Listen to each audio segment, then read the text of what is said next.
Hello and welcome to the Uncalled For. We've got such a great show for you planned tonight. We've got a whole bunch of holiday things and including the fake news. Yeah. And all of the fun myths and legends about the holiday season. So let's go around the room and see who's here with us today. Cheesemondo, how are you today?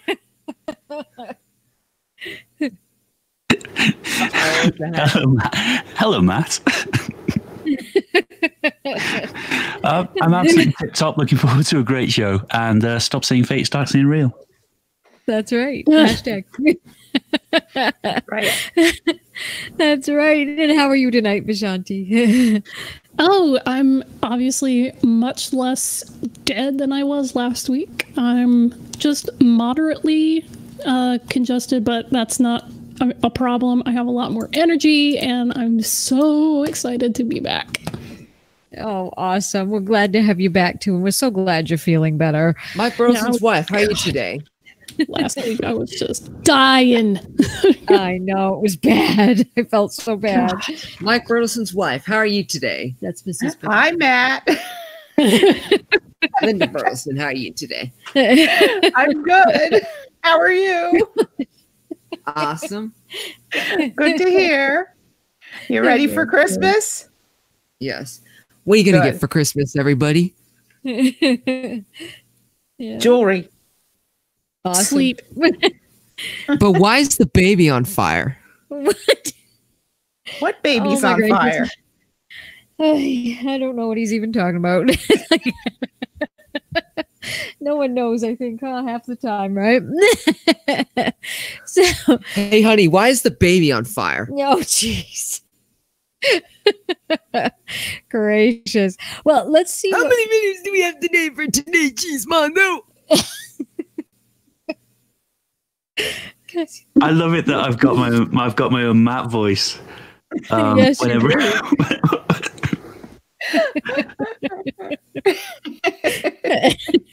Gracious. Would you like to know what little gems we've got for this evening? Yes, please. Please. Okay. Okay. Ah, dear me. Video number 1 is Santa Claus spotted in real life. Proof he exists. Video 2 is Christmas participation is blasphemy. Video 3 is Krampus coming for you? I asked the spirits about Krampus. That's an odd one. I can see that one being gonged off. Video 4, Top 10 Monsters and Scary Legends. Video 5, The Christmas Conspiracy. That's actually it's not much to look at, but it's a podcast. Video 6 is the Magic Mushroom Conspiracy Theory, which I'd never heard of. Video 7 is the top 10 scary elf on the shelf stories, and video 8 is Satanic Origins of Santa Claus. Oh my God! Oh, gracious! I'm so here for the scary stories. Yeah. Where's the fake stories? Yes. Oh my gosh! Creepy elf on the shelf. Sure, that sounds perfect. That should start with the fake news.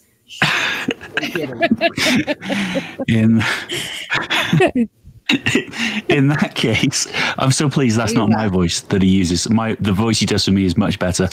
Let me just find Elf on a Shelf, number 7. Okay, here we go. What's up, Top 10 fan? Hope you're having an awesome day. I'm your host, Aimee Hogan, and welcome back to another. Hold on. What's up, Top 10 fam? Hope you're having an awesome day. I'm your host, Aimee Hogan, and welcome back to another video. Now, I had no idea what an elf on a shelf was because I don't celebrate Christmas, but thankfully the whole office explained it to me, so thanks, guys. I don't see anything particularly ominous about these elves on shelves, but I mean, some of them look bloody creepy. So let's find out more. These are the top 10 scary elf on a shelf stories. So Speaking of Elf on a Shelf, you know the meme that's like, you've heard of Elf on a Shelf, what about this? And you see 2 images and they're supposed to rhyme them? Yes. Okay, so I saw one this week that was David Lynch on The Grinch. And then somebody commented below it, Transcendental Meditator on Joe Biden impersonator, and I cackle laughed. I guess I'm the only one that finds that funny. That's fine. Mike found it funny. I just muted when I giggled. Oh, I was like, damn, tough crowd. No, I just watched Eraserhead this week, so when I saw a David Lynch meme come up, and it was just like 2 levels of funny, it was just fun. Okay, you know what? I've been on a lot of cold medicine. There you go. Okay, at least Mike Bertelson's got my back. Thank you, Mike. I can hear him laughing.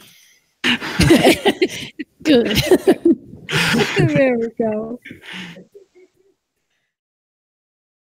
Okay, should we? Yeah. I've driven this into the ground enough. I think we should keep going. Number 10 is Pennywise the elf. Now, elves I can definitely do, but not when they look like the clown of my literal nightmares and lucid dreams, which is exactly what this one is. Like, this elf is straight up sitting on this fireplace with a face that could kill. I don't even know if that's Pennywise trying to smile but just inherently looking creepy or what, but I'm royally screwed up about it. The parents that put this one up didn't just want their kids to just be nice kids, they wanted their kids to straight up be terrified of them, of Santa Claus, of being bad. They wanted their kids to regret every single bad thing they ever did. Who even made this? Where do you even get an elf like that? I'm just so confused. Like, is this like a special order elf? This elf has literally eaten other kids and is going to eat the kids of whichever house it's in now, so don't say I didn't frickin' warn you, cause I did. Coming in at number 9 are the 3. What the hell is going on in this gif, you guys? What is this? We have 3 elves all with white glazed over eyes, and they're out here just chopping up 2 other elves. I feel like the middle female elf is in charge of what's happening. She's got stitches going across her forehead, she has these creepy pointy teeth, and you can see blood in her mouth, so clearly she's not only a scary elf, she's a cannibalistic one. And what I always say, you guys, in every video, well, the videos that apply, don't trust people who eat their own kind. That's like rule number 1. That's the first rule you should learn when you come out of the womb, you know what I mean? And why are they killing these poor elves? And it's just gory as well. The one on the right looks like a baby elf, like it's so small and they proper gutted it, intestines out and everything. The one on the left is getting his arm chopped off, so let's just say I'm very glad I'm not either of those elves, because I'd be screwed. At number 8 we have the zombie elf. I don't know who would think of an elf and be like, you know what, he's most likely a zombie, BRB while I fix him up. Like, I don't see the link between both at all unless the person happened to be watching The Walking Dead at the same time and got inspired. Like, that's the only logical explanation for all of this, and I fully believe that. Now, this elf's head is peeling off, his eyes are yellow and red, he's got pointed teeth with his jaw exposed because it's either been eaten off by another zombie elf or he got hungry and just ate it off himself. Sometimes you can't wait for dinner, what can you say? I've been that person. But the worst part is that his ribs are exposed because his skin has melted off, and oh, his intestines are coming out as well. I'm so confused, like, is this a Christmas thing or is it a Halloween thing? Like, someone please tell me what's going on. Filling on number 7 slot is family. I don't think there's a single thing about this photo that doesn't creep me out. Firstly, the elf's eyes are just staring at me a certain way, making me feel guilty when I know I haven't done anything wrong. Secondly, he's sitting so calmly like he just hatched an evil plan to kill me and looking at me, just putting him at peace. He's just so happy looking at me knowing I'm gonna die. And that's just him alone. Now we can get onto the 5 picture frames, all of varying sizes of this elf. Like, what did you do with the rest of my family? And why are all these pictures like those preteen photo shoots that girls do with their friends? Like, if I got home and saw this, I would 100% know that this elf has caused harm and will cause harm again. To me, specifically. And now number 6 is Mr. Sparkles. What the hell is this? I don't even know what creature this is, but it does have fantastic bone structure, I will give it that. Those cheekbones are honestly sharper than the knife some of my friends have used to stab me in the back. I love my jokes, I really do. Anyway, Mr. Sparkles was marketed as an alternative elf for your shelf, and I feel like we have very different definitions of— like right there. Okay. That picture is people celebrating Christmas in 2020 be like. That's pretty much it too. That's a good one. That's brilliant. I love it. Oh my god, that's the first thing I thought of. And I love what GPS said. It's an SCP Christmas. Yes. Yes. I'm sure there are SCPs for Christmas, right? I haven't read every single one because there's like 4,000, but I just watched the best SCP video. There's a channel that narrates them. It's this Irish guy called the Vulgan, And there's an SCP that's literally the ghost of Tupac, but he tells you about crimes that are happening through the music and kind of like annoys you with his rapping until you go solve the crime or like punish the person who's being evil. It's pretty great. I liked it because Tupac is my favorite rapper, so I'm extremely biased, but yeah, I would buy that album. Rap to me about the evils of the world, Tupac. Tell me what vigilante justice I need to go exact. I'm down. Yeah, I'm feeling this this vibe. I feel that. Yeah, that's awesome. But it looks exactly like 2020. That's what I keep thinking. It's like 2020 holidays be like. That's what it feels like. Pretty much it'll look like every other day this year because nobody can go anywhere. So Exactly. And she's over here asking why an elf was chewing its own flesh off. Well, I can think of a few reasons. Especially Elf on the Shelf. Okay. Exactly. Anyway. Okay. What number are we on? This is 6, I think. Okay, so only a few more to go. Kind of lost track. Well, let's see what the next one is. Alternative. It looks like Sparkle's face has melted. His nose is fully not there. I don't know where it is. I wasn't able to locate it for this video. I'm sorry about that. His smile is also melting off, so there's that. He looks like he wants to kill himself and that he already did, but his maker was like, nah, you ain't getting off that easy. I'ma sculpt you back together. And I feel like no one is buying this. Like, I appreciate your effort, but nobody is buying this. Coming in at number 5 is Mum of the Year. Around 2 Christmases ago, Brittany Meese admitted she's that over-the-top Christmas perfect mum. Her family elf is called Elphys, and so one day when her kids weren't looking, Brittany tried to move the elf, but they came back into the room too early, so she kind of just shoved Elphys into the oven thinking she'd move him later.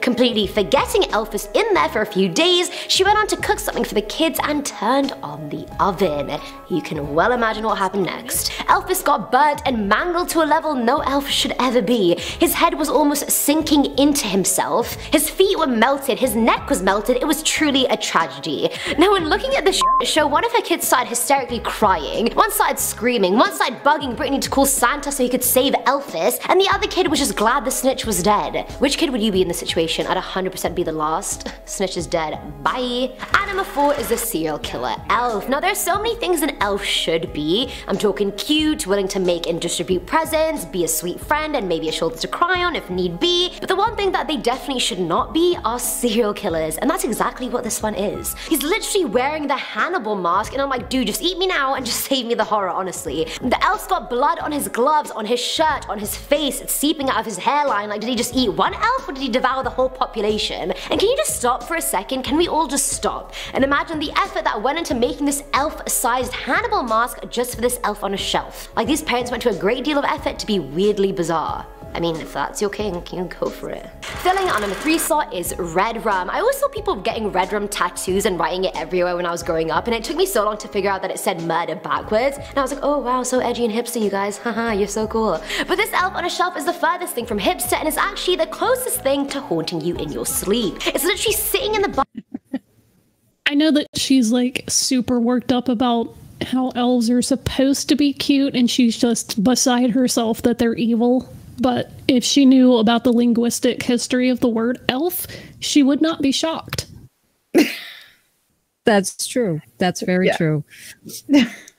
You know, and I was just thinking the whole time she was talking about that, the one, you know, from Silence of the Lambs, all I could think of was visions of fava beans and Chianti swimming through his head, you know? It's like, so, time to get your learn on, courtesy of your resident Ravenclaw. The word elf is what the English became, but it comes from like Old Germanic. It's Alp, and they were mischievous beings or tricksters, and later medieval times they were like demonic or evil, so they've never been like super cutesy things. They used to be like scary. So scary pains in the asses. Yes. That's right. Yes, they were. Well, and people love making silly things and scary things out of elves on the shelves. Yeah. I'm like, they're just going back to those their dolls roots. and doing all kinds of weird things to them. Making them absolutely terrifying. Yes. Just as nature intended. Well, not like they're terrifying all on their own without anything added. I guess they're pretty nosy jerks. Right? They're like little creepy things with pointy ears, and they follow a big fat guy around and they make shit all year. That's weird. Yeah, and then you have this supposed elf that sits on your shelf. The whole, tradition of that, it was just kind of like, ew. I know. Oh, I never understood that whole thing, that whole, the book and everything, and how people latched onto it and started doing it. Wait a minute. Am I missing something? Because I only learned about Elf on a Shelf through the memes. Oh, no. Okay. There was a whole tradition behind it, and there was a book about it, about how he watches and reports back to Santa Claus, and it's like, yeah, the whole time I was growing up thinking, Jesus, invasion of privacy here. Yeah, that's creepy. It came out. When did it come out? In like the 90s? I believe I want to say it came out in the 90s or the 2000s. I can't remember. It's been around for a while, but it came out. It was a book, and you got an elf with the book, and the idea was the elf came from the North Pole, and he watched you for Santa, and every night, every day, the parents were supposed to move it, so it was supposed to be alive, and yeah, so your kids would be good for Christmas, right? Well, I'm glad I missed out on all that, because that's terrifying. Yeah, the book came out after the elves did, because my mother always had those kind of elves sitting around the house. Oh yeah, and people didn't. Yep, the people didn't do that with them. They were just decoration. No. Right. My mother had two of them. She had one in a red outfit and one in a green outfit that would sit on her mantle, and I didn't like them then either. They were creepy then, and they're creepy now. I don't want things staring at me, especially if they're inanimate. Just don't stare at me. That's weird. Yeah, exactly. Then they came out with that book, and I was like, yeah, then I hated them even more. I was like, keep those damn things away from me. That's why there's a whole genre of people who do things to the elves. That's why there's all these memes. Exactly. Pretty funny. Because there's many people who think it's either stupid or creepy or something. And so they're like, let's see if we can destroy the elves. Yeah. What can we come up with? All right. Or make them as creepy as they look. Yeah. The whole story is, yeah. It's funny. There's some pretty talented people there, though. There really are. It's incredible. Like that one with that droopy face. I love that one. That's my favorite so far. That was some talent. That was. All right. So what else we have here? We've got to see REDRUM. Yep. What's that one look like? Not even on a shelf, and it's holding a bloody knife. And if it was a blunt knife, I would have been like a lot more okay with it, but it's freaking serrated, you guys. You know a serrated knife is serious. We're not screwing around with a serrated knife. Like, you already know that shit will cut deep. Like, it'll cut you the way you cut a piece of lamb, and you can see the muscle fibers just tearing. Like, that's gonna be you. Congrats. Merry Christmas. Now, above the elf and weapon is the word REDRUM written in what looks to be blood. Like, whose blood is that, mate? Is it one of the parents that brought you and put you there? Is it one of the kids doing drugs in that bathroom? Like, who did you kill? I need to know. But I'm just glad it's not me, so I don't really care. Now, at number 2 is Billy the Puppet. Now, if you've seen any of the Saw movies, then you know how gruesome they are, and you also know the feeling of wanting to take Billy the Puppet and rip him a new one. I've never wanted to kill a puppet more in my entire life than I've wanted to kill that one, so you already know what's going on. This elf isn't even on a shelf, it's on the toilet roll dispenser in someone's house, and it's wearing the mask of Billy the Puppet. And it's not even bloody toilet paper on the dispenser, it's duct tape. You know, the kind of serial killer puts on your mouth before he tortures tortures you for information you don't even have. Yeah, that kind. And the cherry on top is the sign next to the elf that says, I want to play a game.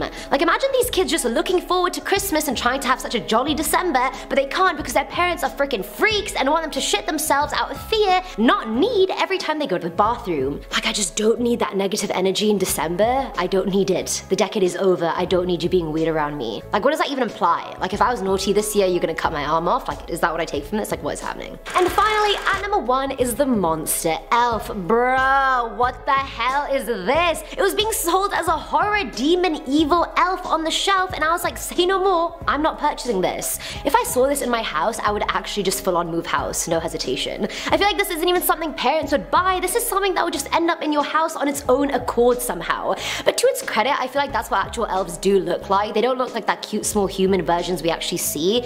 But to its credit, I feel like that's what actual elves look like. They don't look like the small cute human versions that we actually see. The reality is in fact that creepy. I just hate the full black eyes and the lines going through its eyes and its mouth. Like, why? That was a design feature that just didn't need to be there. If that was in my room, I know it would give me nightmares. Like, how can it not looking like that? That's the kind of doll that either possesses you or kills your whole family. There is no in between. And for the full frontal view, here is a picture. Need I say more? I don't think so. And that's it for today's video, guys. I didn't realize elves on shelves could be this creepy. I don't think I've ever been to a friend's house who's had one, and in retrospect, I think that was a blessing in disguise. Let me know if you guys have an elf on a shelf in your house, and That's the end of it. She spends the rest of the 20 seconds selling her channel. Okay. Oh, yeah. The last one, I think she's right. I think that's what an elf really would look like. You're right. Especially, after Vishanti talked about what the legend really was and how, a scary little pain in the asses. Yeah, that's probably more accurate. Yeah. Those are like Germanic fae folk, man. Don't mess with them. Yeah. Exactly. Yep. That sounds about right.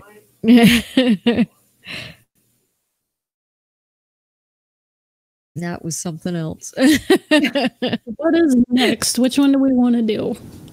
Okay. Yeah.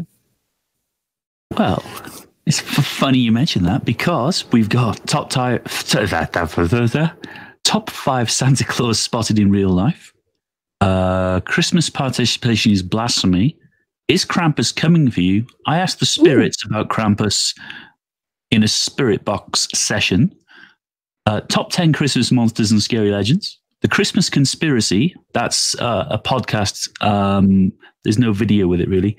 The Magic Mushroom Conspiracy Theory or Satanic Origins of Santa Claus. Krampus. Krampus. Is he Krampus coming for you? Oh, okay. If you get bored of this one, we can gong it off. You'll understand why. It gets a bit loud. Dear. Okay.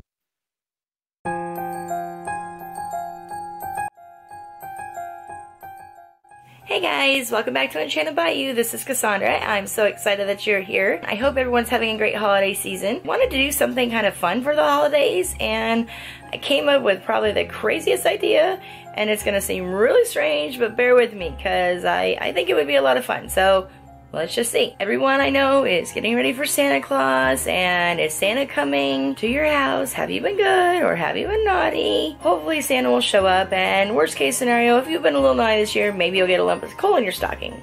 But in a lot of parts of the world, they actually believe, and you might have seen the movie about this guy, they believe in a demon-like creature called Krampus, and he's got Hogan hoofs and huge goat horns and a spiked tongue and a tail, and he's really creepy. Now, it is said that Krampus goes back to the old pagans and the old witchcraft and is actually an old deity. And I don't know if you know much about Krampus, but basically, if you have been naughty, instead of getting just nice coal in your stocking, after this you're going to want coal, trust me, but Krampus carries around chains and bells, and he's really creepy and really scary, and he also carries a stick or a whip to whip the children that have been naughty. Now, if you've been extremely naughty, say you've been a really, really, really bad kid, like the worst, Krampus also has a bag, and it is said that he scoops up the kids and puts them in his bag and either takes them back to his den and eats them. Or I guess if they're horrible, horrible kids, then he drags them down to hell. So, pretty creepy guy. Now, I do paranormal stuff and I talk to spirits. So, what in the world does a Krampus, you know, have to do with anything that I typically do? Well, that's kind of where the fun part comes in. So, I hope you guys bear with me, but here's what I'm thinking. He is supposed to be part of, you know, the old pagan traditions, and he's supposed to be... Not just let it play all the way through. Krampus is metal as hell.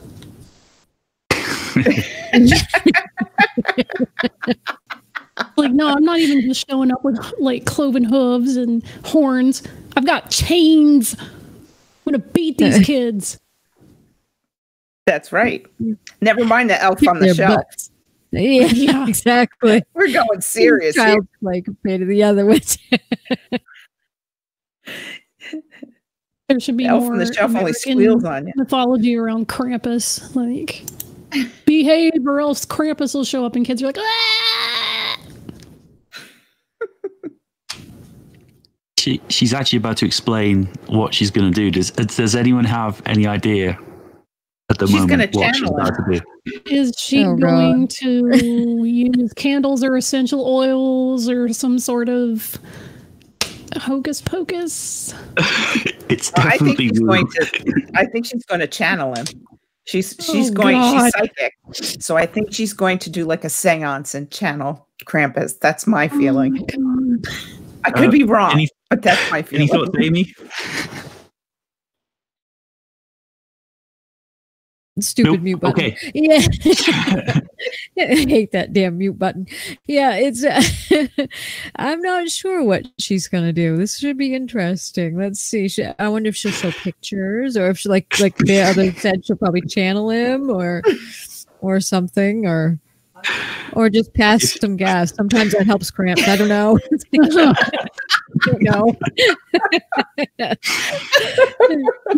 She may pass some gas, that's for sure. There you go. That's it. Yeah. It's like that. It's like that scene in Ghost where she's yelling with Patrick Swayze in the room, and everyone's like, "Are you okay?" She's like, "Oh, it's just gas. It's just a little gas." Yeah. Well, none of you have come close. Should we play a bit more? Sure. Yes, please. This evil ancient deity, and I wanted to ask the spirits, is he real? Is he a demon? Does he go by a different name now? Does he still visit naughty children? Why do we not hear about him? So let's go ahead and why don't we ask the spirits and see. Now, I'm not inviting him over to my house, so don't be like I'm going to be talking to Krampus or anything like that. I have no problem inviting most spirits over to my house, but just in case Krampus is real, we're not going to do that, because I have kids. They're pretty good kids, but just in case they made maybe a little bit of mistakes this year, I don't want to see my kids whipped or, you know, carried off in a bag to hell or anything like that. So I'm not inviting Krampus over, but we will talk to the guides and see what they have to say about Krampus and go from there. So hopefully this will be kind of fun, kind of spooky, and maybe we can see how you can avoid him for Christmas, and so maybe a little even educational. We don't know.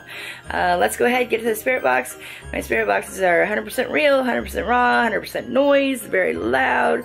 So be careful. I don't edit the noise. I don't edit my spirit boxes, because I want you guys to see it as pure as I see it. And my spirit boxes are also reviewed by a military specialist. So anything he sees, anything I see, not see, but anything either one of us hear will be throughout the video. If you hear something different, leave it in the comments below. I would love to hear from you guys. And let's get to the spirit box and see what we can find out about. It's a fucking radio scanner. You're not communicating with spirits. That's all I don't care what military expert is reviewing it. It's literally just scrolling really fast through all the FM radio stations. Really? It's not oh my God. Seriously, that's what it is. It just goes through the radio stations real deep, and you hear as it's scrolling, and you may hear words jump out here and there, but it's because it's scanning. It's a radio station. Yeah. Right. And people are like, oh, the spirits are communicating with us. Like, no, you're just picking up words, and sometimes you'll hear things that other people didn't hear, which is why she's like, oh, if you hear something different, because she knows it's full of crap. It's like that Laurel and Yanny thing. but with a stupid radio box.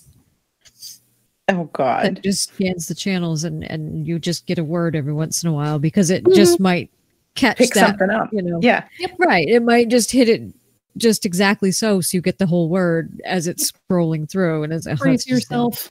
It's gonna be bad. I hate these things. I'd probably throw it because sensory overload. You know, it's like get that out of my house. It's bad. Yeah. Oh, not how you listen to a radio. Just tune in the station. Yes. Pick one. Keep it on a station.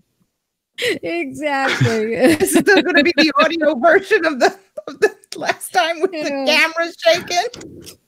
It's just so bad. The audio version. It basically is that. That's exactly what it is. But still, I want to hear what they're saying. We'll give it a couple minutes. From this point forward, I feel obliged to point out that anyone who is triggered by sounds of static or creepy demonic voices might want to turn their headphones down a bit.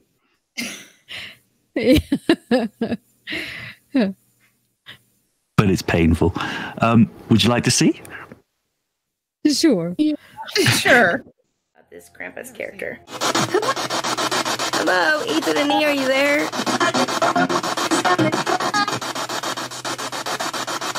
Stop moving. Ethan and E, when you were there, can you please come through really loud and let us know that you're here with us?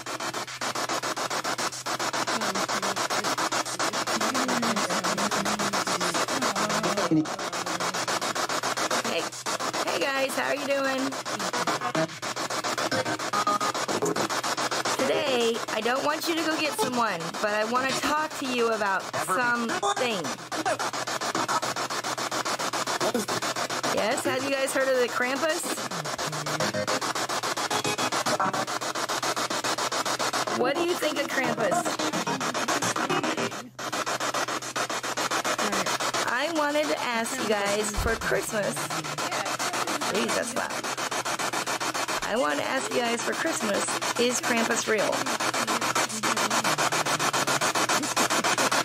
Let's see if I can turn this down a little bit. There, it's getting really loud.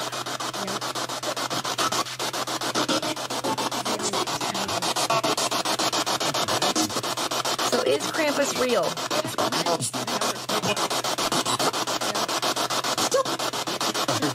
Is Krampus a demon?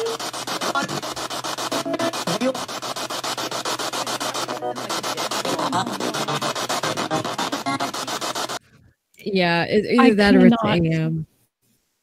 Yeah. The irony of a FM radio scanner, and she captions it, not a demon, not real. No.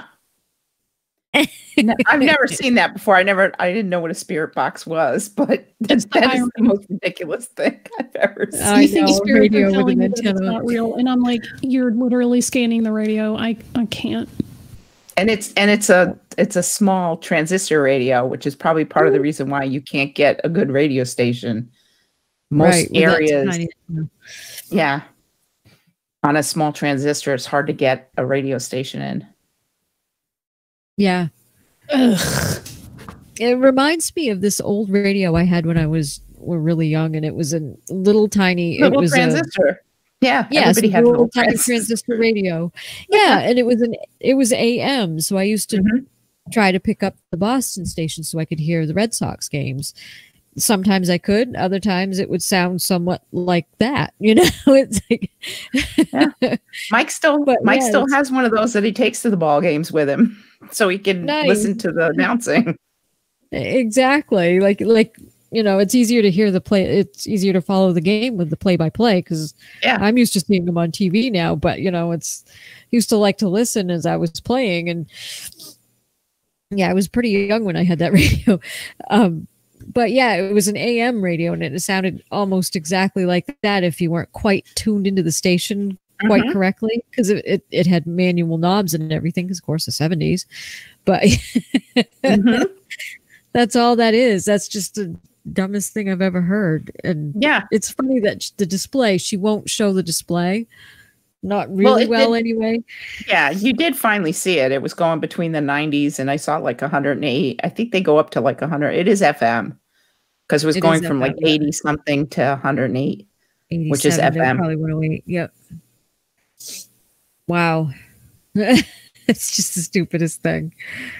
And that's all it is. It's nothing but just a radio just scanning through really quickly.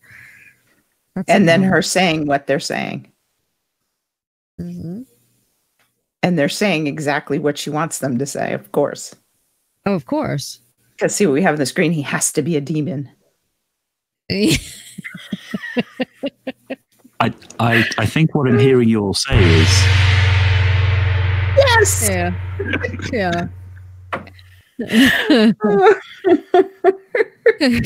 Yeah, I would have taken her little supposed quote unquote spirit box. If you could see me, I'm doing the little finger quote thing. Yeah. I would have chucked that thing out the window, because I used to get so mad when people would do that. You know, they'd even on TV they'd flick through the stations. Pick one. Exactly. It's like, just stay on a station. Quit changing the station. I don't like that song. Yeah. There'll be another one. Give it a minute. Exactly. Yeah. Or 30 seconds, something. Yeah. They're not long. Yes. Oh my, that's great. Oh God. All right. All right. What are we going to do now? Yes, which is the next one we should do, guys. So you've got top five Santa Claus spotted in real life on camera. It's a really long title. I'll read you the whole thing so you get a good feel for it. Top 5 Santa Claus spotted in real life, caught on camera, real proof he exists. Video 2 is Christmas participation is blasphemy. Top 10 Christmas monsters and scary legends. The Christmas conspiracy. You okay? I think she likes the Christmas legends and scary monsters. Yeah, I think so. I like you mean attacked by a spirit? I do like that one. Okay. Christmas monsters and scary legends. Yes, please. Krampus may be here.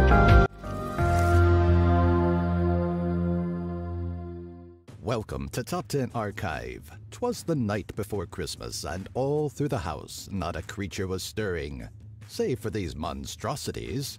Jolly old Saint Nick isn't the only Christmas legend out there, yet we seem to ignore the creeps and monsters that make up holiday lore. For this installment, we're giving them the spotlight, and maybe dishing out a few Christmas Eve nightmares while we're at it. Number 10, the Tomte. This Swedish character teeters on the line of being incredibly helpful and frightfully terrifying. Not a gift giver in any way, the Tomte is a sprite that appears in the form of an older man the size of a young child. His main goal is the protection of the farmstead, success of the crops, and care of the animals. Sounds like quite the gentleman, but the Tomte is not without his demands. On Christmas Eve, should the Tomte not receive a bowl of julegröt, or Christmas porridge, with butter, things can get a bit messy. When denied what he is due, Tomte will relieve his anger in a number of ways, such as slaughtering the animals he once cared for. Modern retelling of the Tomte, or Yule Tomte, show him as a good-humored figure that delivers gifts to good children, but we best appreciate the fiery sprite of older lore.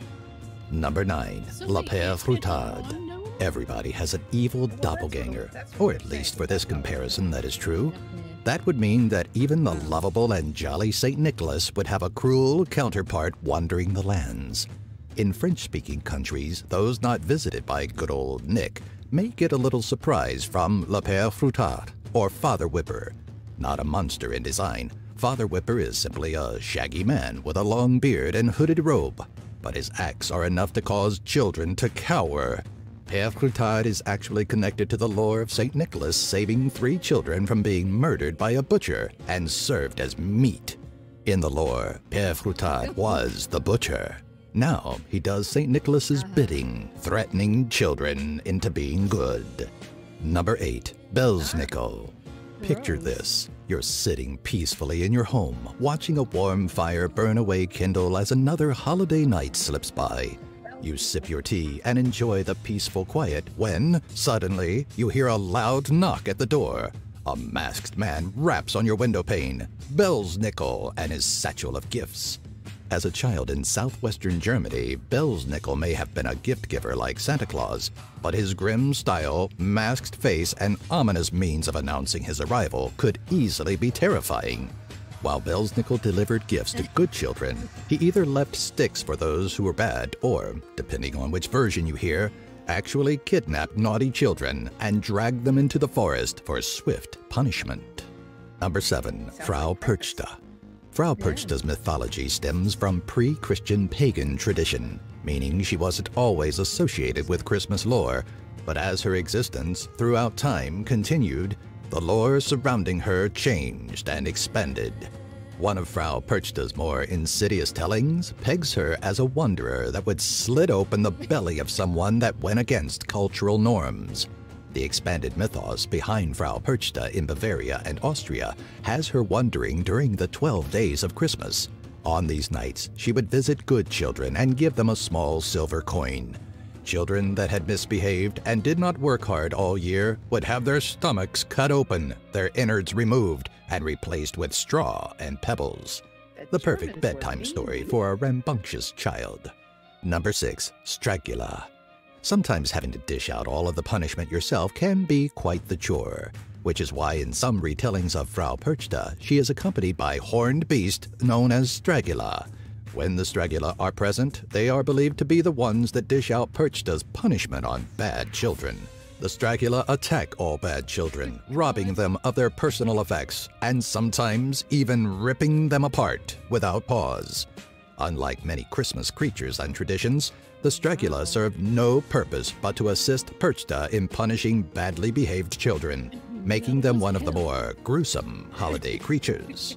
Number 5, Grilla. Hidden within the mountains of Iceland, Grilla lies in wait with her 13 Yule lads and the Yule Cat. Oh, it sounds like a merry family simply waiting for the right time to dish out good cheer across the lands. But this ancient pagan mythological being is far from merry. After her introduction into Christmas lore post-17th century, Grilla has been said to slink down from her mountain in search of wayward children to help satiate her ongoing hunger. The troll snatches ill-mannered children up to be brought back to her dwelling for a batch of her favorite stew. A grim ending for the life of a child, but we're betting they were told more than once to straighten up. Number 4, the Yule Lads. We're all familiar with Sleepy, Dopey, Grumpy, Happy, Sneezy, Bashful, and Doc. But what about Stubby, Spoon Licker, Skier Gobbler, Sausage Swiper, Candle Stealer, Meat Hook, Bowl Licker, Gully Gawk, Sheep? I love those names. I'm noticing the trend here is a giant, monstrous, evil thing that comes for kids. Yes, I think the same kids thing. Who have been bad. It's like, so you're terrorizing your kid into being good. That's just that's what the theme. This is exactly what a parent would say. Like, I'm not going to buy you shit unless you're good. Right. Yeah. If you misbehave, they're going to devour you limb by limb. Yeah, exactly. We have scary monsters. Well, now we have Elf on the Shelf who's just watching you, or Santa's just not going to bring you anything. But back then, back in the day, they would have torn you limb from limb. Yeah, you're lucky Santa's just not bringing you a present. Exactly. The mildest is a beating. This you get ripped apart, made into stew. It's like, what the hell? Disemboweled. Exactly. Oh my God. Holy crap. To be a child a long time ago, thousands of years, hundreds of years ago, was really scary. It is. No wonder why society is so messed up. I mean, everybody's traumatized from all these freaking stories as kids. Exactly. We have this genetic trauma. It's in our jeans. You better be careful, kids, or something's gonna whip you and eat you. Oh God! Yikes! Oh wow! Oh. I love the names of the Yule boy, the Yule boys here. Scare Gobbler, Sausage Swiper. I know. Candle Stealer. Oh boy. Bowl Licker. I'm having a hard time reading them. Gully something. I know. God. Doorway Sweeper. Window Peeper. Door Slammer. That's a scary one. Yep, that's a good one. Oh God! All right, should we see? Wow. There shouldn't be too many more of these scary ones. No, sounds good. Coat Cod, Doorway Sniffer, Window Peeper, Door Slammer, or Pot Licker. The 13 children of Grill the Icelandic Troll may not cause anyone physical harm, but their antics around Christmas are quite mischievous. As their names would imply, each one is known for his own raucous behavior, from stealing sausages to slamming doors to harassing sheep. The 13 gnomes are generally stout creatures with long white beards, none too different from Disney's 7 far more peaceful dwarves. Number 3. Kallikansaros. While Icelandic tradition gets the joyous company of 13 gnomes known as the Yule Lads, Greek, Bosnian, Serbian, Turkish, Macedonian, and Bulgarian lore get to deal with the terrors of the Kallikansaros. It is said that these grotesque goblins spend the year sawing away at the world tree, hoping to one day completely destroy Earth. Only during the 12 days of Christmas do they surface to wreak terror. Depicted in a range of ways, such as physically animalistic with black tails, the goblins are a relentless force, destroying property, spoiling food, and making the 12 days from December 25th through January 5th a living hell. Number 2. Jolakotturinn, the Yule Cat. If there's any reason to fear or resent a cat, the Yule Cat is probably a pretty good place to start. Pet to the troll Grilla, it's no surprise to learn that the Yule Cat is a savage creature that you simply don't want to be on the wrong side of. How does one avoid becoming this kitten's meal? After Christmas, families are to put out the new clothing they received, lest they fall victim to the Yule Cat's appetite. The lore is believed to encourage hard work before the Christmas season, so that loved ones can receive new gifts. Though Grilla has history dating back to ancient pagan mythos, the first mentioning of the Yule Cat was in the 19th century, with its most popular reference being in the early 20th century poem by Johannes Erkotlum. Number 1. Krampus. There was a time when barely anyone west of the Atlantic knew what a Krampus was, but recent outbreaks of Krampus fever have made him a worldwide sensation. Strange how a devilish being that makes a career out of torturing, eating, and dragging children to hell would become a holiday icon. Krampus is the anti-Claus, dishing out punishments to ill-willed and naughty children, while jolly old Saint Nick travels with Christmas cheer for all good little Toms, Franks, and Sallys. To accompany his malicious nature, Krampus often appears in the form of the devil, complete with horns, tail, and a snaking tongue. With a washtub or sack on his back and a bundle of birch sticks in hand for whipping, the Christmas Devil is no jovial holiday legend. Do you have an idea for a future Top 10 video? Let us know in the comments section. And that's the end of that one. Oh my God. There was definitely a theme there. Yep. Behave or else. Have you grown tired of parenting? Have you grown tired of parenting? Do you not want to be the bad person in their lives? Terrify them with something like a tiny elf that's going to kill them. Exactly. The parents are the good cops. The legends are the bad cops. And the whole Krampus is gonna come and get them. It's not me. It's Krampus. Yeah. I mean, you just look at your kid and you're like, "Don't fuck this up." Krampus knows. The kid's like, Oh, And no. look out, he's hungry. Hey. It's gonna drag you to hell. well, maybe you shouldn't have pulled your little sister's hair then, Johnny. Oh my god. That was a good one. I like that video. That was great. I loved it. Didn't know there were so many scary beings out there. No, and funnily enough, I'd only heard of Krampus, but only because of a television show. I'd never heard any of them, and I'm surprised at the at the one for for the Firefall. They had a band for that. I'd never heard of it before. I was surprised I didn't because we weren't the best behaved kids growing up. So, I'm surprised we weren't threatened with him. So. You're also not Scandinavian, right? No. That's probably why. All these legends seemed like either Eastern European or like Norse. Most of them were. Yes. Yeah. Most of them were. Except Because that Germanic people are mean. They're hard people. They just knew grew up in the frozen tundra. They don't take any shit, apparently. No, they don't. No, I'm from the fluffy holidays, and they're like, nature is trying to kill you. Exactly. You have to toughen up. Yeah. And we're gonna fight it with an axe. Exactly. Come on. That's funny. Oh, that was a good one. That was.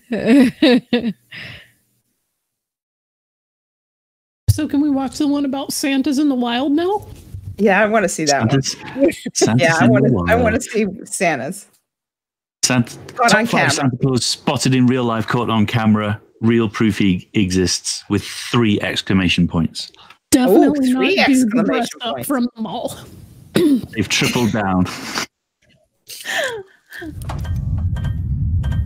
All the more exclamations, the more credible.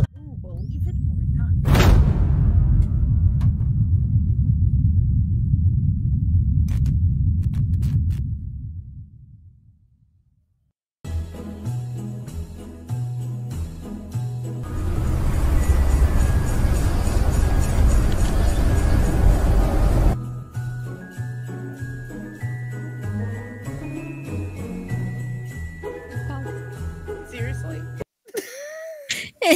I just before we get too much into this one, if Santa's moving that slow, he's never going to make it across the globe in a night. No. No. That pace is downright glacial. Well, it also looked kind of 2-dimensional, but just me. Yep. Exactly.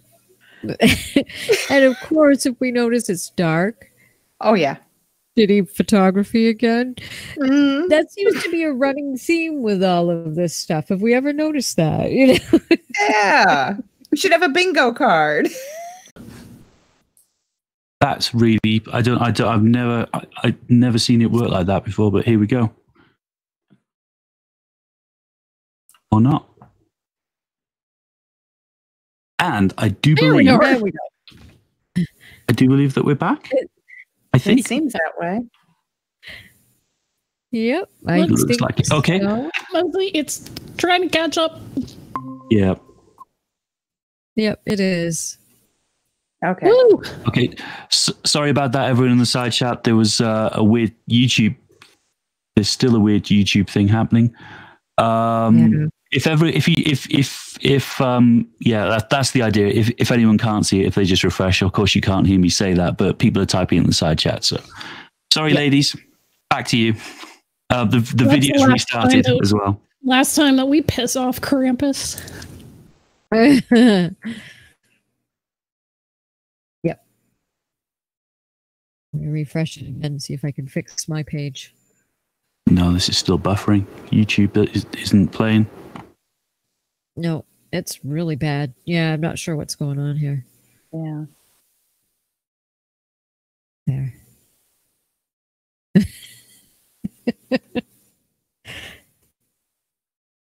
We sound like a Dalek. Okay. Exterminate! I love that show. Exterminate! Exterminate! It's the Doctor! Exterminate! Krampus!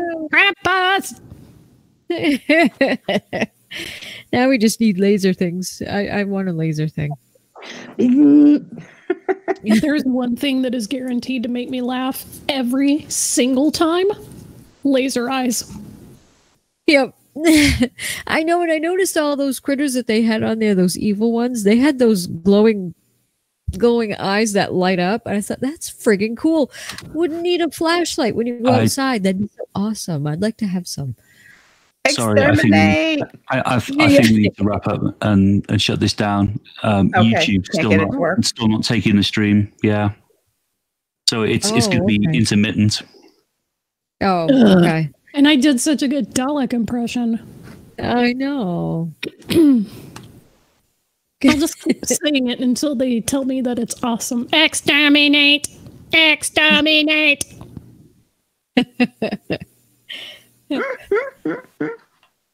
That's great. Yeah. Get them Daleks. Okay. Audio seems to be okay, but YouTube's still saying we're not sending enough video. So we're at the hour, so should we say our goodbyes?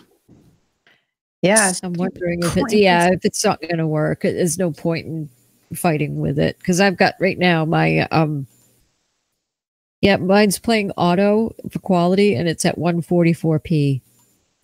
Yeah. So everything's blurry. This one's definitely YouTube because there's no drop frames and we've got a good connection. Yep. Because I'm here. Yeah. We're okay. Yeah. Yeah, they can hear us. Congratulations, everyone, and welcome to the new launch of the UnCalledFour podcast. Oh, that's right. We're just going to tell you what's happening. We're doing it. Oh, everyone's saying it's fine, but YouTube is saying it's still buffering. Oh, thank you, Jinju. Sounds an okay, awesome good. Dalek voice. Should we carry on with this video then and see what happens? Sure. Yeah, sure. Give it a try. Yeah.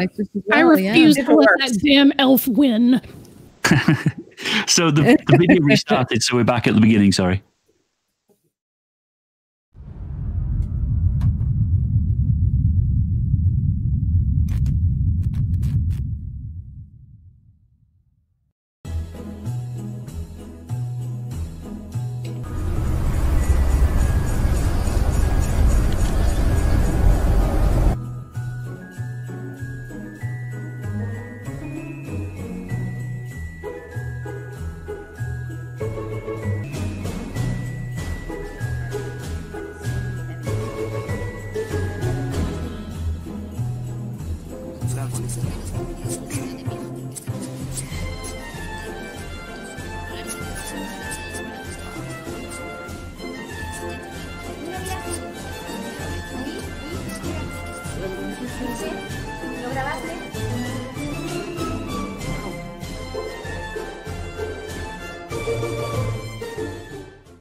And Do you that's the think end they of that one. radared him? Like, unknown craft, identify yourself. Oh, this is Santa Claus. And they're just like, what the fuck? Actually, when I look at that again, it looks like they were flying like birds. Huh. Oh, For a second, when it went by, I thought I saw wings moving. Now I can't see it. It was a closer up. Everyone knows flying reindeer don't have wings. Sorry.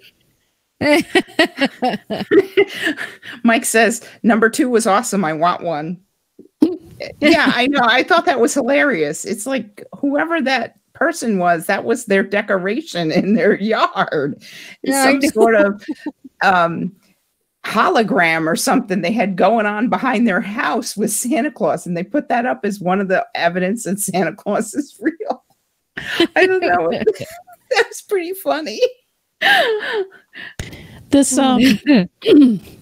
there is a news channel back in Birmingham every year that would do a radar tracking, quote unquote, of Santa every year, and they show you on the map where he was, and just it was cute.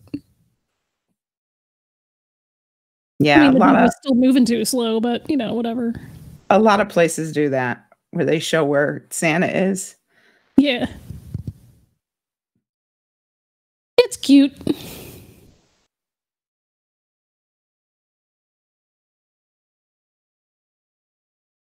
Would you like to watch something else? What else do we got? Oh, goodness. Oh, goodness. We have Christmas participation is blasphemy, the magic mushroom conspiracy, or the satanic origins of Santa Claus. I'm dying to know what the magic mushrooms are.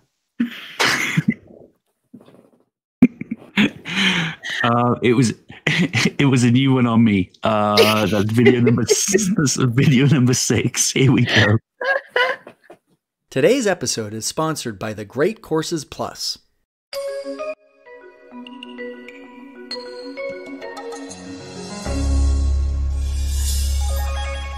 Christmas is the most iconic holiday in the world, and it's full of strange traditions.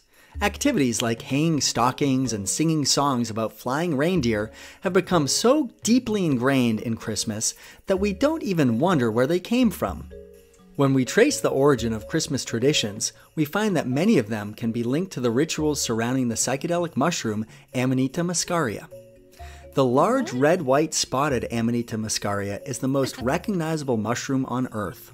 Throughout history and across many cultures, people valued this mysterious mushroom for its powerful hallucinogenic properties. For over a millennia, the indigenous people of the Arctic collected Amanita muscaria. These people were called shaman. The word shaman is derived from the Tungus-speaking people of Siberia and connotes a religious specialist.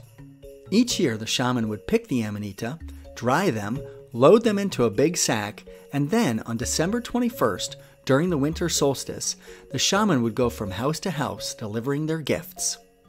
These shaman were older bearded men who wore the symbolic colors of red and white to honor the mushroom.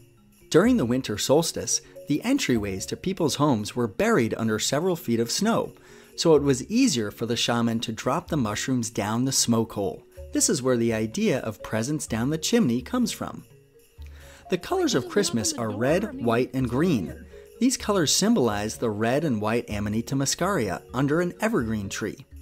Amanita muscaria is found throughout the northern hemisphere under conifers and birch trees, just like red and white presents under the Christmas tree. Although deaths are extremely rare, Amanita muscaria is poisonous. In order to reduce the toxicity, shaman would hang the mushrooms on tree branches for them to dry, just like the colorful ornaments on a Christmas tree. Santa's flying reindeer have a similar connection to the Amanita muscaria mushrooms. Reindeer are common across Europe and Siberia, and just like the human inhabitants of these areas, they too consumed mushrooms. Siberians who ate the mushrooms may have hallucinated that the grazing reindeer were actually flying. Siberians would also drink the urine of the reindeer because the urine contained the hallucinogenic compounds without the harmful toxins. To add to things, Rudolph led the other flying reindeer with his glowing red nose, which might have been a representation of the Amanita muscaria leading the psychedelic journey. And it's possible that the idea of helper elves assisting Santa might go back to the spirits encountered by the shaman during a mushroom trip. In fact, the entire image of Santa Claus himself closely resembles that of a mushroom. While there are many theories about the true origin of Christmas traditions, this excerpt from James Arthur's book, Mushrooms and Mankind, probably best summarizes the Santa magic mushroom theory. Why do people bring pine trees into their houses at the winter solstice, placing brightly colored, red and white, packages under their boughs, as gifts to show their love for each other and as representations of the love of God and the gift of his son's life? It is because under the pine bough is the exact location where one would find this most sacred substance, the Amanita muscaria, in the wild. This episode is sponsored by the Great Courses Plus, a subscription on-demand learning library with over 11,000 video lectures. Yeah, this is just the sponsored part, so whatever. Yeah. Okay. So that was a news story. Safely say that I was today years old when I learned that there are people who attribute myths about Christmas and traditions to a mushroom. Yes, I can say the same. This all comes down to shrooms. That's yep. Happy mushrooms. Yep. Wow. Oh God. I'm tempted to get that book just to see how crazy it is. Yeah. Oh, exactly. And he's like, "Why are people doing all this stuff at this time? Because people frickin' worshipped on the winter solstice." Frickin' exactly. Second religion rolls through their town, and people are like, "No, we like doing our other stuff." They're like, "Okay, fine, just change the name of it and do it like a day or two later." And they're like, "All right, fine." That's literally history of like most of Europe. Yes, it is. Well, this symbolizes this. Well, it didn't before, but it does now. Cool story, bro.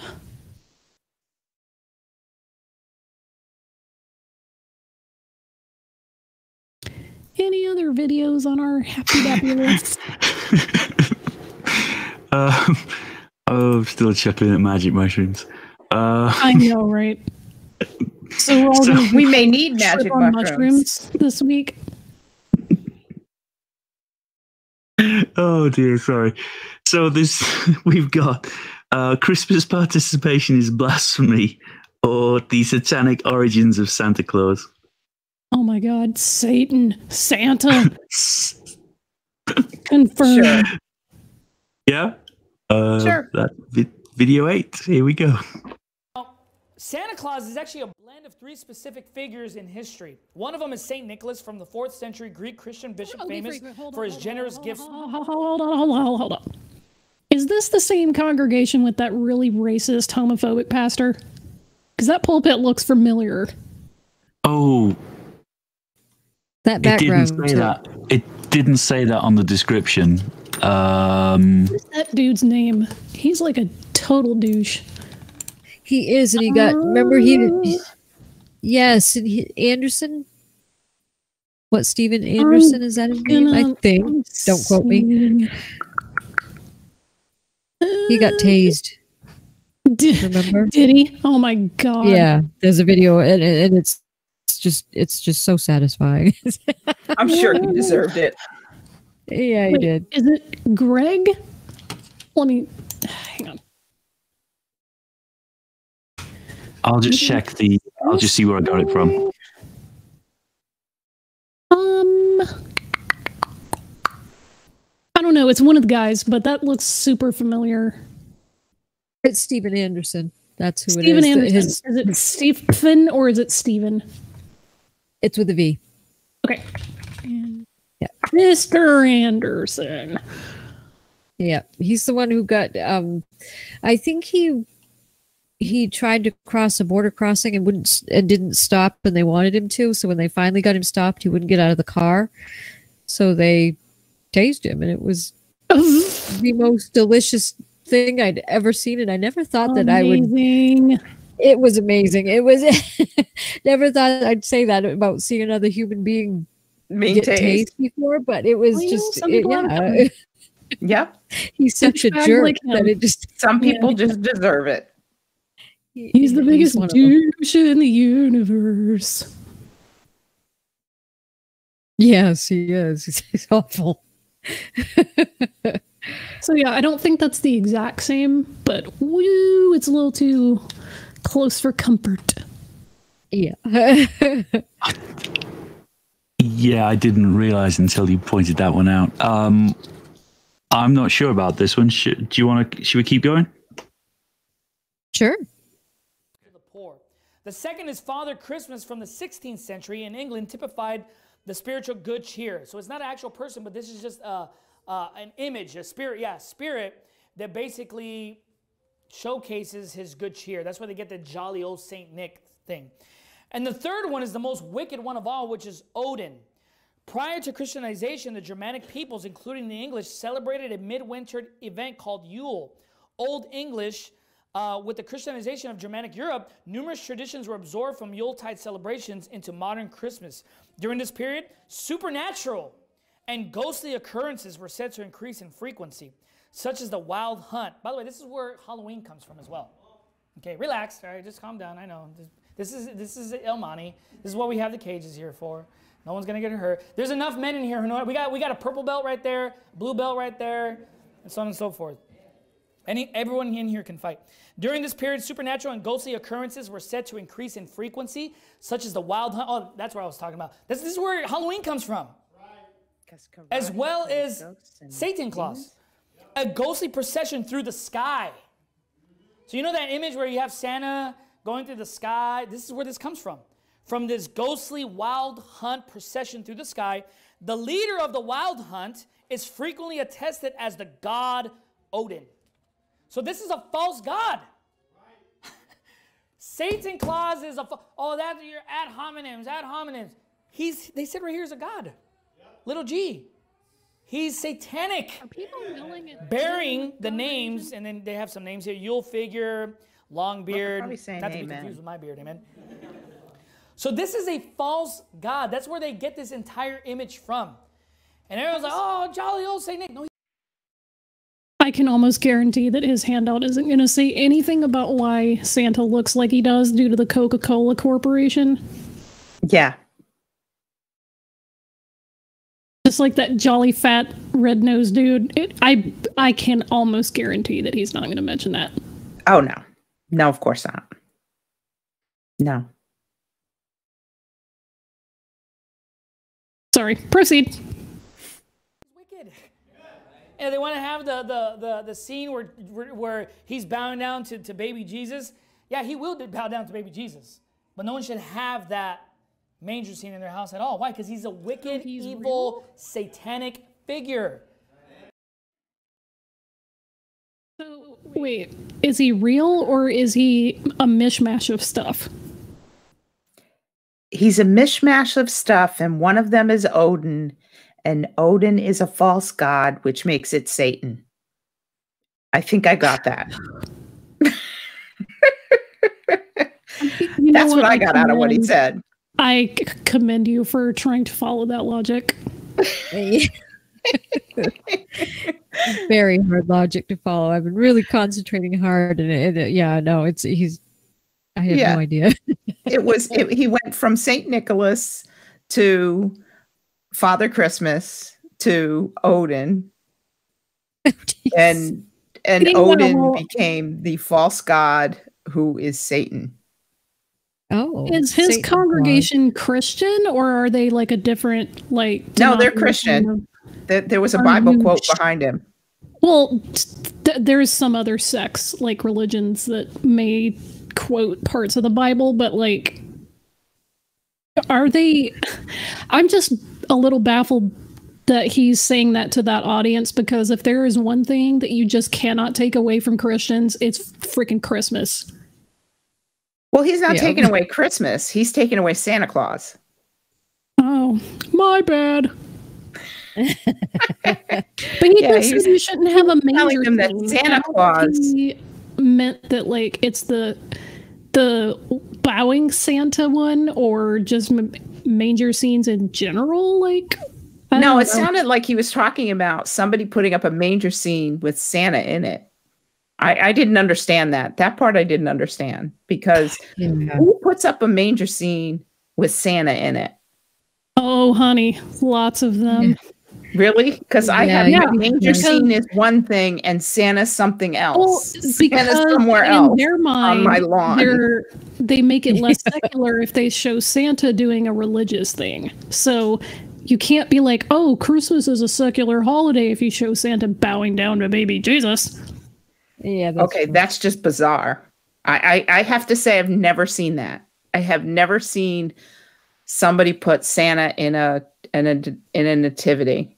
Jinsu in the chat's nailing it right there. They're offshoots of Southern Baptist. I don't know. They don't. Oh, probably sound like a Southern Baptist to me. Generally, Southern Baptists don't have big ass beards like that. Like if they have a beard, it's very trimmed. So I'm wondering if their congregation are like one of those like Messianic Jewish congregations or something like that. Because those are really the only people that I know of that read the Bible, like the apostolic writings and stuff, and then also come down on like Christmas. Yeah. Do you know the source of that video, Cheese? I'm curious. Yeah. If you give me a minute, I will find it. Okay. But yeah. So that was put a manger scene up with Yoda in it. With the child in that it. Makes more sense. Someone's gonna put baby Yoda in that manger, and I want to see the photo. I know. That would make more sense. It would. At least it's a baby. I can guarantee you that someone is going to. Oh, I'm sure someone has already done it. Yeah. Have to look online, see what they can find. Because maybe Yoda in a manger. Yeah. I've just posted that video on the internal chat, but if anyone other viewers are interested, that's come from a channel called First Works BC. Baptist Church. Yep, you called it, Jinsu. Yep. Offshoot of Southern Baptist. Mm-hmm. Nailed it. Yep. I'm gonna click on their website and see what they're about. Oh my God, they're in El Monte. They're like super close to me. Oh my God. Why? Why? Oh my God, no. It's always fun to know these crazy people live near you. That is literally, let's see. That's in El Monte. That's like probably 45 minutes from me. Great. Cool. Well, it's still far enough away. Oh God. Google Maps says it's 30 miles. So neat. Cool. Yeah.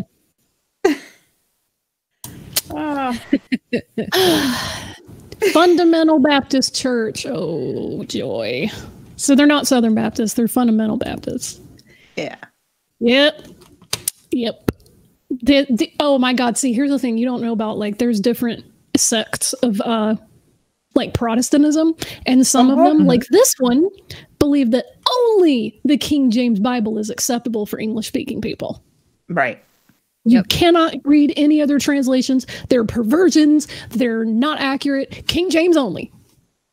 Right. Because, that was the only accurate version. So everything else, they're pretty in line with Southern Baptists on. Trinitarian. Oh, they're not dispensationalists, though. That's a unique trait among Baptists. So, yep. Everything else, it's just like those two little points. Yep. Cool story, bro. Oh, God. Places I will be marking down to not visit. Yes. Exactly. Exactly. Oh my God, Those are Jinju, are you shitting me? listeners. Jinju in the chat said they're part of the new independent fundamentalist Baptist church movement, which is founded by Steven Anderson. Wow. See, Ah, had to be a Yeah, connection. you knew it was Steven Anderson. See, you called it. we knew we knew it was in there. Yeah. Well, Yeah, you called it. It's Maybe that was one of his I don't know, people talking. probably one of the probably because else. they're one of those really. Those are the ones that I really consider radical. They're they're like, because like you said, they believe the King James version. He's terrible with women. He's terrible with people who don't think like him. Mm-hmm. He's just an awful guy. This church's website was like, under the heading for sodomy, they said homosexuality is a sin and it's wrong. And I'm like, okay, but you put that under sodomy and not like general homosexuality. So is being lesbian cool or nah? Well, must be okay because it doesn't involve sodomy. Good point. It really isn't, Just, yeah, people like that, they're muddying the waters with trying to like mix up some cherry-picked historical facts and trying to like blend it into their like fundamentalist stuff. So Exactly. used to deal with these people on the regular. Just crazy. Well, it's been almost 90 minutes. Do we want to watch the last video or are we going to call it now? What do you guys think? I don't know. The last video is just a podcast, right? Oh, that's right. The last there's two left. There's the Christmas Conspiracy, which is the podcast, which is 23 minutes long, so that's a bit. Oh, long that's now. too long. Wow.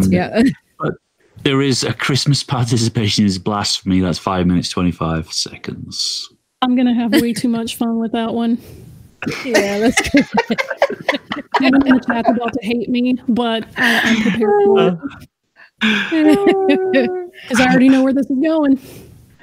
Yeah, I'm sure. I still have the gong handy if it gets too much. Let But me just go ahead and do my Johnny Carson, like, with the turban bit. Oh, Amazing Kreskin. I'm going to do my Amazing Kreskin impression. Basically, this video is going to talk about how Christmas was absorbed after Catholicism started to evangelize, like, European countries, and they absorbed Christmas trees from Germanic tribes. They took Saturnalia and or Mithras worship and or Yule and or winter solstice celebrations and moved the celebration of Jesus's birthday to that date. And you shouldn't do pagan stuff. I already know where this is going. Heard it a million times. But play the video because I'm always ready to be surprised. Well, I think you may have spoiled it, but here we I'm just go. saying, I've dealt with We need a smart for our own britches. So we need a bingo card for this one with everything Vishanti's just said. It's probably going to happen in under like 60 seconds, but I could be wrong. It's a 5-minute video.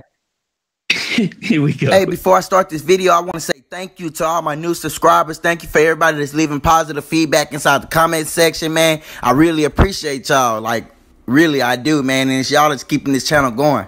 What's up, everybody? It's Chief Indigenous Realist, man. And before I start this video, I got to state, man, we as an indigenous nation must question and discern the truth behind the paganistic holy days, religions, and customs. It isn't by us, so it's not for us. We aren't Africans. We aren't Christians. We aren't Muslims. We aren't Asians. We aren't pagans. We are the most unique and hated people on the plane we call Earth. We are the trendsetters, not Africans. Nobody copies Africans for what? They are uncivilized savages and they don't like us. They don't even think like us. To that I say fuck Africa and Africans. Excuse my language. I'm American, something the pale skinned usurper from Europe, which is really Africa, wants to be so bad. But with that, on the brain, let's talk about the origins of Christmas. This video is entitled Nimrod, the True. Dude, I don't want to assume his ethnicity, but I'm pretty sure you don't stop being black just because you become a Christian. Right. I mean, I could be wrong on that, but I'm pretty sure that you don't just quit being whatever, like, ethnicity you are. Yeah. And then he said Europe, which is African. I'm like, what? What? Yeah. And then he said nobody copies African. I'm like, literally the history of American music comes from black immigrants. Yeah, he also blues, gospel, rock and roll, jazz, all of these musical styles grew out of black culture. I don't know what he is tripping on. Well, he also said that he's not African. That's why I was like, I don't want to assume at one point he's talking about Dominican or something, but yeah, he's really, bro. He's talking about everything's African, and then he's saying he's not African. He's American. So I don't understand what his issue is. Nationality wise, because America's a country, Africa's not a country. Correct. Right. I know. I don't know. I don't think he knows what he's talking about. No, I don't think he does, but I caught something too. He said something, he might also be a flat earther because he said on this plane. Yeah, so well, he said on this plane we call Earth. I think he meant that in a dimensional sense, but he might be flat earther. He might be a flat earther.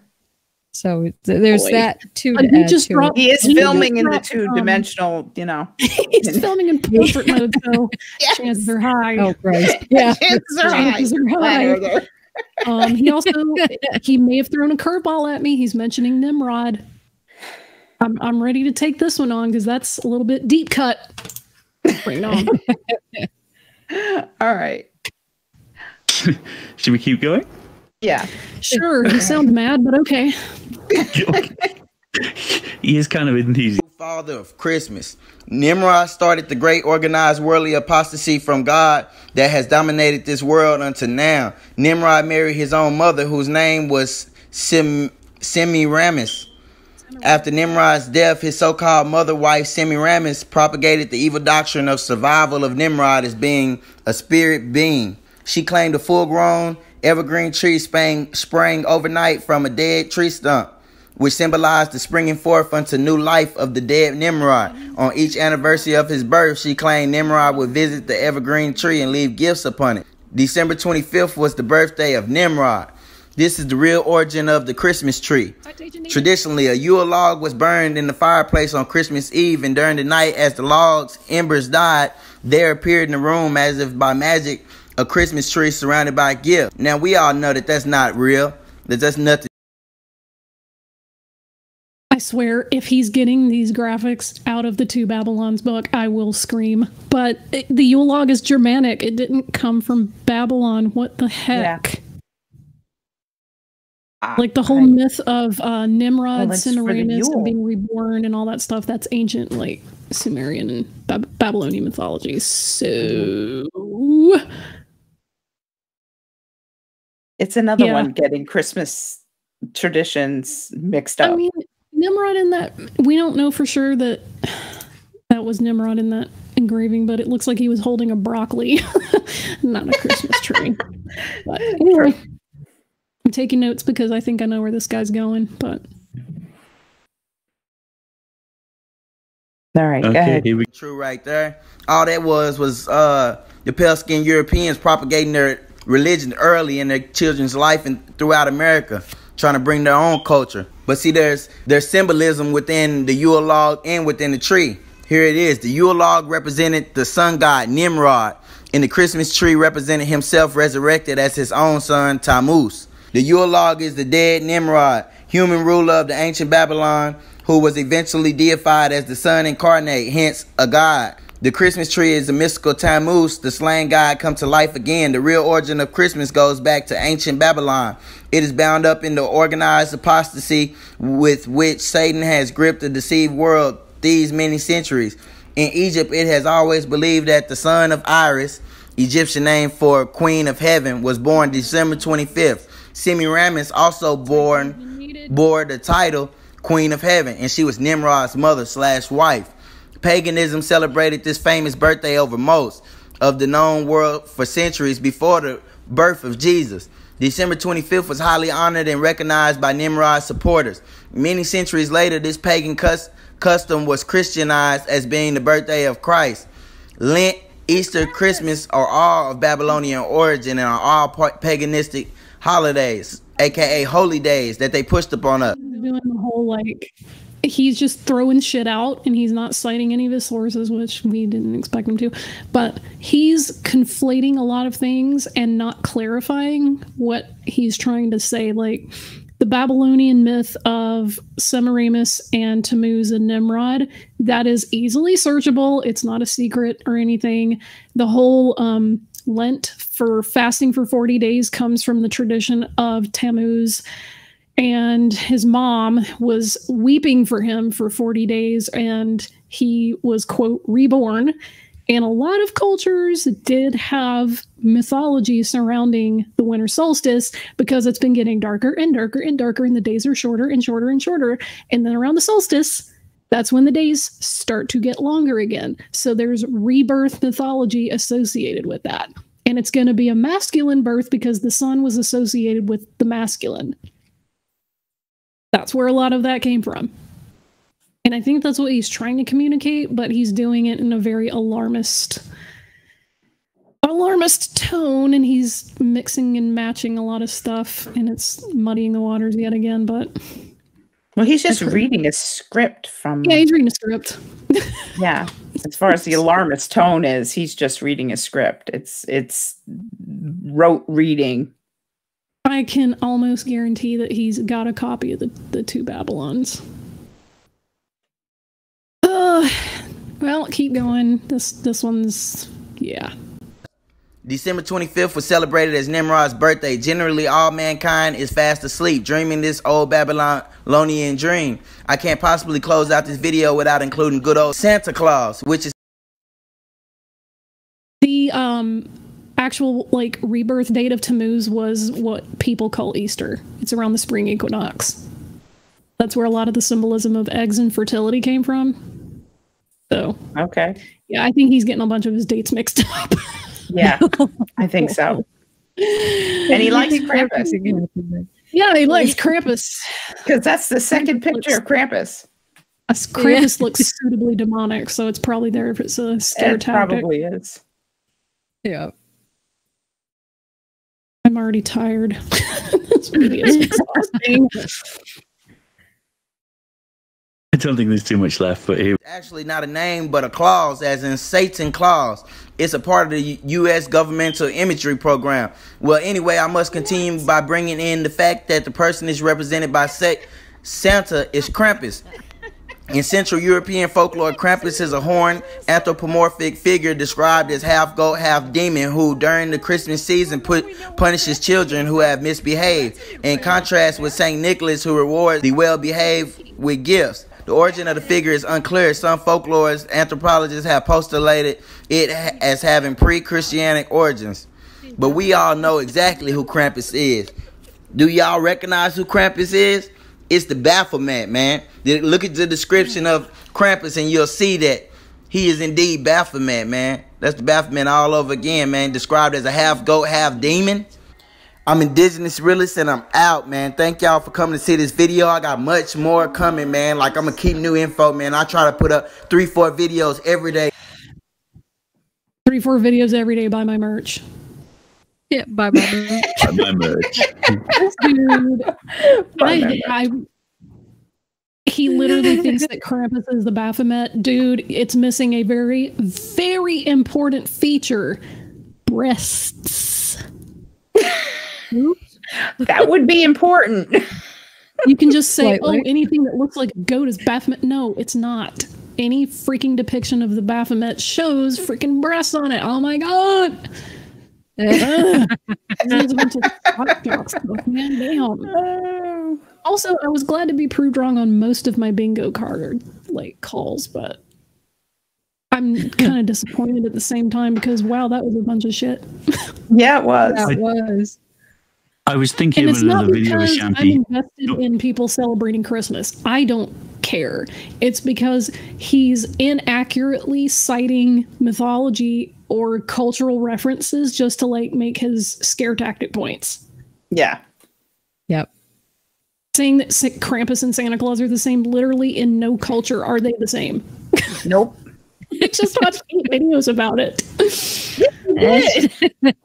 We did. We just watched a video about Krampus. Frick. Wow. 3 to 4 videos a day, all shot in portrait mode and crappy lighting. Yep. Yep. What a surprise. In his bedroom. Aimee, I honestly think you nailed it. He's probably a flat earther. He has to be. I think so. He has to be. Because he's saying that Santa's a psyop. Yes, like, I don't remember what government program he said it was a part of, but he thinks it's a psyop, you guys. Yeah. Yeah. Sounds like a flat earther to me. He did, and he said on this plane we call Earth. I think he meant like on this mortal plane, but I'm probably being too gracious. Yeah, you think so?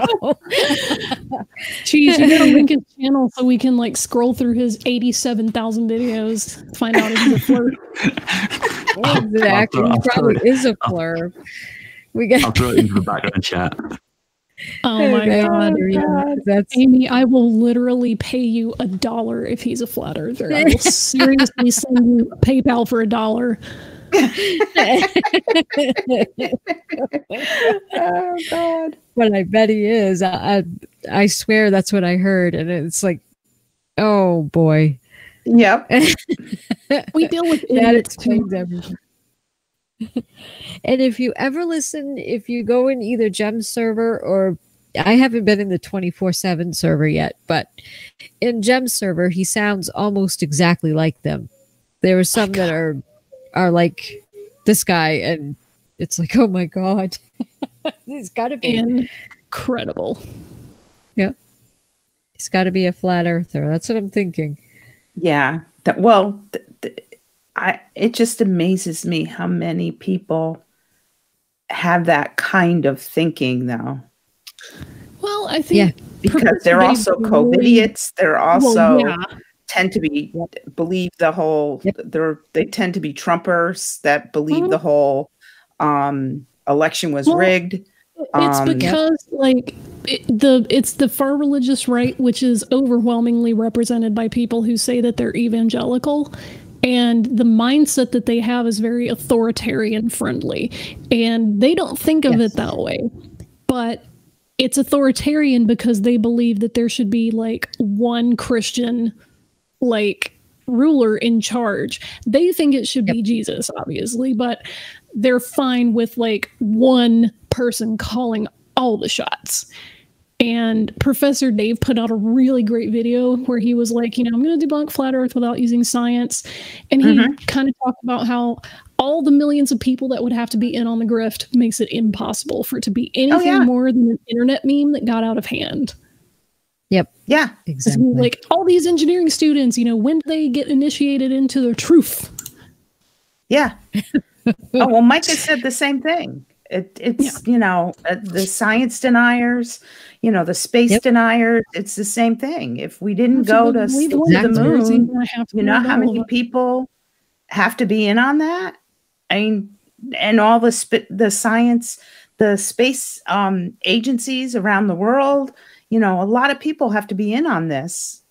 It just boggles my mind that people believe these lies.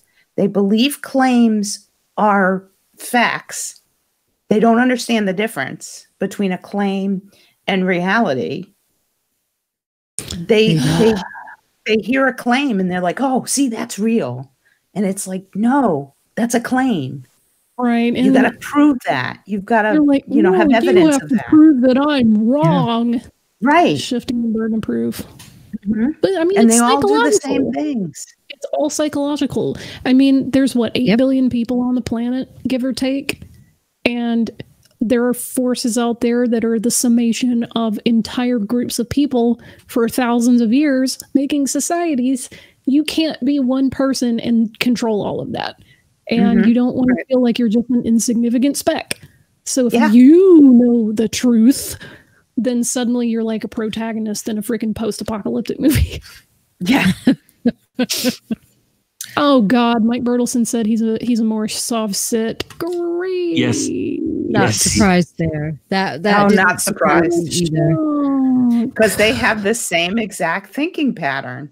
They all have the same thinking pattern, and they all, no matter what the conspiracy is, they all present it the same way. So they all sound the same. Content, you guys. Chupacabra, human experiments performed by the CIA exposed. Sub-Illuminati.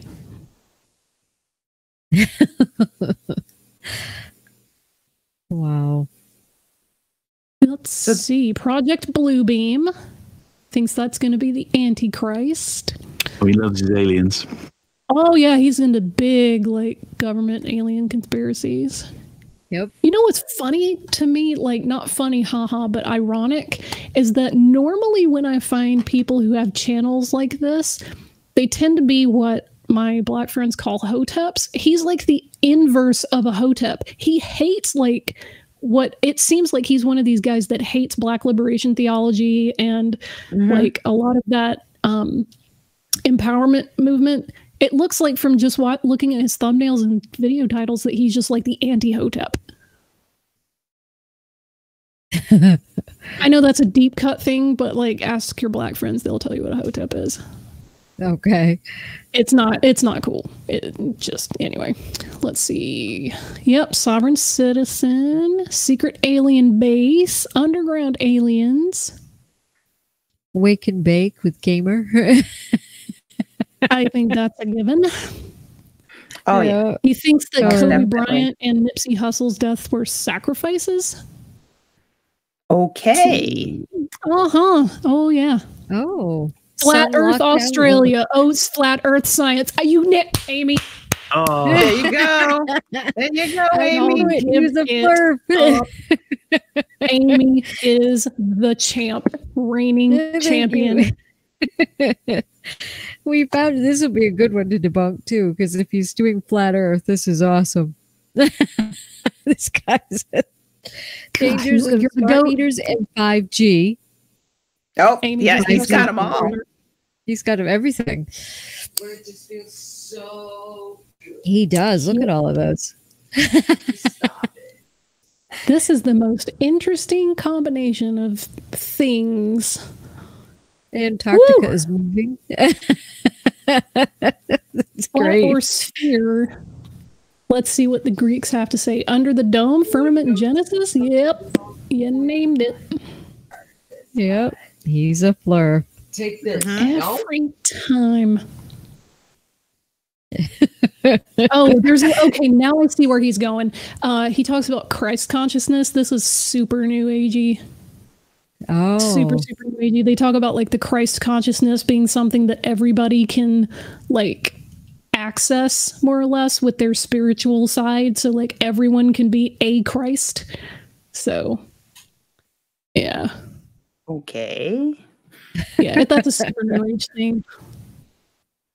Astral projection. Yep. Yeah, this dude is super anti-hotep. He does not like the Black Hebrew Israelites. He's not about it. Ooh, buddy. I'm gonna have some fun with this channel. Oh yeah, this is. He thinks that Rosa Parks is part of a counterintelligence plan. Good. Okay. Yeah. Oh wow, my nice. God. Okay. All right. Well, everybody, feel free to tear that channel apart because it's got some stuff. Yeah, that's got some interesting stuff, I'm sure. Whoa. Also, thank you to the regime for clarifying the Santa suit thing. Yeah. Yeah. Wow. This is wild. All right, cool. Well, we got video content. They're in a mine for a long time. Oh, yeah. Also, Amy, send me your PayPal address because I'm going to send you $1. Oh my god. That's funny. That's awesome. This has been a joke. Getting bloody. Yeah, that's funny. Sure, this was fun. This was fun. Yes. Then now we're gonna have to kick this guy's butt on one of our shows a few times. Oh my god, the Silly Shills are gonna have so many videos to get from this guy. Oh yeah. Oh yeah. So many. So good.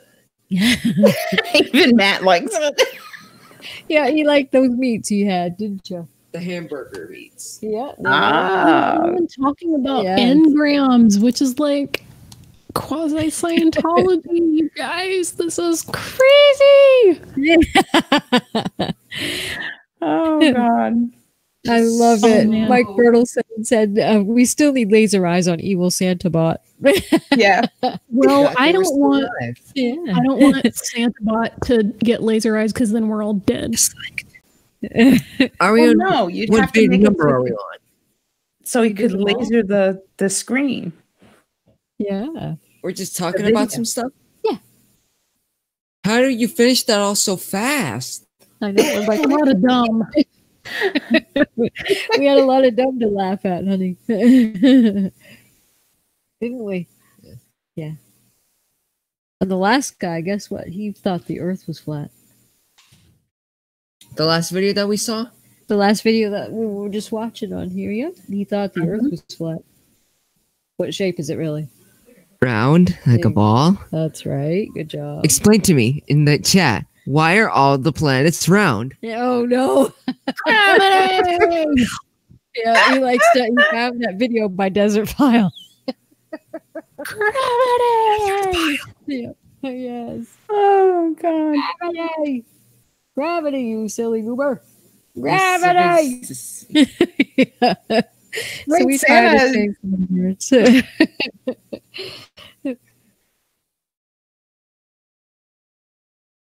Especially for Mike.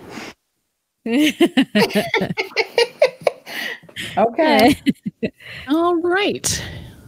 Well, it's been real. It has been. It's been good, but I wouldn't say it was real good. News. We got to watch the fake news. Oh, look at Santa Claus. Love it. Wow. He's even got a video. I'm gonna kill you. Oh, jeez. Hashtag. Oh my god. Did you see the hashtag? Wow. I didn't see the hashtag on YouTube. Oh, yeah. What did it say? Oh my god, Robo Santa's getting too close for comfort. Uh-oh, look at him. He's really close. I don't like this. Everybody run. Shut down the stream. The camera. Make him attack the camera. Yeah.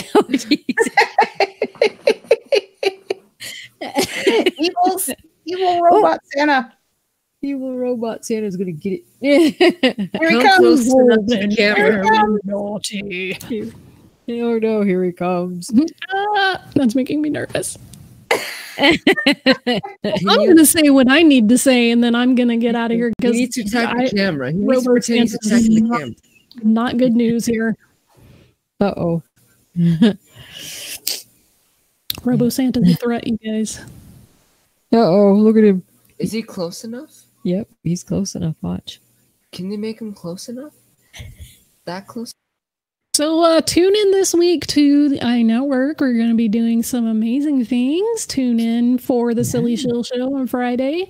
And Nasbunker 33 is going to be doing a game stream. So you guys want to play some Jackbox games and so forth, we'll be doing that. And let's see. What do you guys got coming up? We got a super chat, guys. We haven't got one from the UnCalledFour. Oh, The plot hole for $2 said, Merry New Year and Happy Christmas. thank you very much. You Thank too. you. Happy Festivus. That's right. You know The what? butthole That's the for worst thing we're missing. $2. Merry New Year and Happy Christmas. Just kidding. The plot hole for $2 said, Merry New Year and Happy That's what Christmas. we're missing, Cheesemondo. We forgot to put the Festivus poll. I can't believe. That's right. Yes, the Festivus poll. I forgot about Additional that. airing of grievances. God, I can't believe. We're terrible. Krampus is going to come for us. To the camera. Oh, ho, ho. Look at him. He's a big Santa. What are you recording us? Oh, yeah. Aimee, what you got? Yeah. Oh, yeah. Do we have another one? I don't think we do. I think we're all set. Yeah. That was a very strange set of videos we saw. Some very scary looking things that they told their children all those years ago. And everything like that. It was a very fun night, and I want to thank everybody for coming tonight. It was a lot of fun, and I want to wish everybody a very happy holidays. Thank you very much. Yes. And great week, everybody.